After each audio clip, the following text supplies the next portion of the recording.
आता हां, याच्यामध्ये हॉटेल्स आपण बंद ठेवलेले आहे, परंतु काही ठिकाणी, काही डिस्ट्रिक्टमध्ये आणि काही आपल्या भागांमध्ये हॉटेलमध्ये लॉकडाऊन झालेले लोक आहेत, तर त्या लोकांना ठेवायची परवानगी आहे. ठीक आहे. आता जरी आम्ही इंडस्ट्रीज अलाउड केलेल्या आहेत ग्रामीण भागामध्ये आणि सिटीमध्ये काही, परंतु एक कंडिशन याच्यामध्ये आहे की MIDC विभागाने त्यांचा ऑनलाईन पोर्टल ऑन केलेला आहे.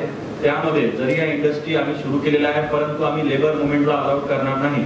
या कंपन्यांनी, ज्या MIDC एरियामध्ये ज्या कंपन्या आहेत, त्या कंपन्यांनी त्यांना लागणारे लेबर त्यांच्याच कंपाऊंडमध्ये ठेवावे, त्यांच्या जेवणाची सोय, त्यांच्या सोशल डिस्टन्सची सोय.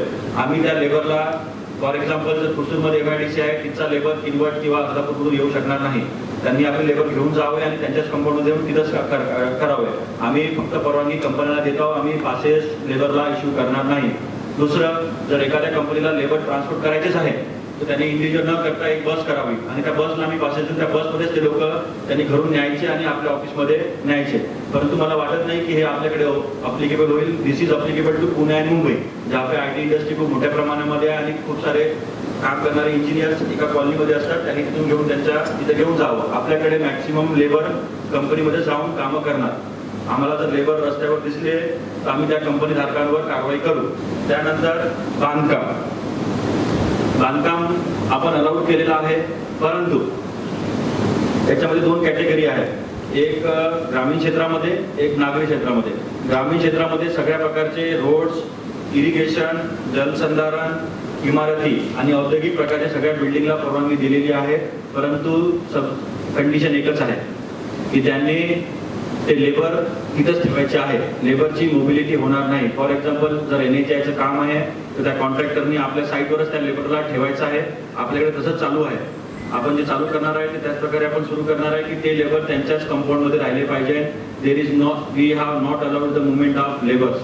याच्यामध्ये आपल्याला लेबर लोकांना काम उपलब्ध करून द्यायचे आहे, परंतु त्यांना ठेवायची जिम्मेदारी त्या कॉन्ट्रॅक्टरची किंवा त्या कंपनीची राहणार. मी सर्व नांदेडकर वासियांना एवढंच आवाहन करतो की असा ग्रीन झोन किंवा अशा प्रकारचा कोणताही प्रकार आपण मनात आणू नका. कारण ग्रीन झोन हा कोणत्याही जिल्ह्यात असू शकतो. नांदेड जिल्हा ग्रीन झोनमध्ये म्हणजे नांदेडमध्ये पहिल्यासारखं आपण ओपन फिरायचं आहे, आता सगळं संपलं आहे, आपण एकदम मोकळे, असे काहीही नाही.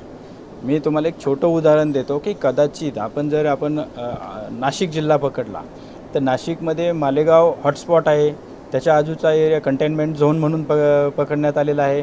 म्हणून काही इगतपुरी ग्रीन झोनमध्ये नाही असं नाही. नांदेड जिल्हा तशा पद्धतीने आपण विचार करावा लागेल. आज आपण संपूर्ण जिल्हा ग्रीन झोनमध्ये आहे. म्हणून असं म्हणता येणार नाही की आपण त्या ठिकाणी वाहतूक पूर्ण मोकळी करा, पहिल्यासारखं फिरा. असं केलं तर आपल्या कॅरियर जे विषाणूचे कॅरियर आहेत त्यामध्ये कोरोनाचे, यांचा संपर्क वाढेल आणि आपण स्वतःहून बाहेर पडल्यामुळे आपण स्वतः तर यामध्ये आजारी पडाल, पण त्याचबरोबर आपल्या कुटुंबालासुद्धा आजारी पडाल. म्हणून कृपा करून ग्रीन झोन किंवा 20 एप्रिलनंतर आता संपूर्ण सूट दिलेली आहे, अशा प्रकारचे वर्तन आपल्याकडनं नको आहे.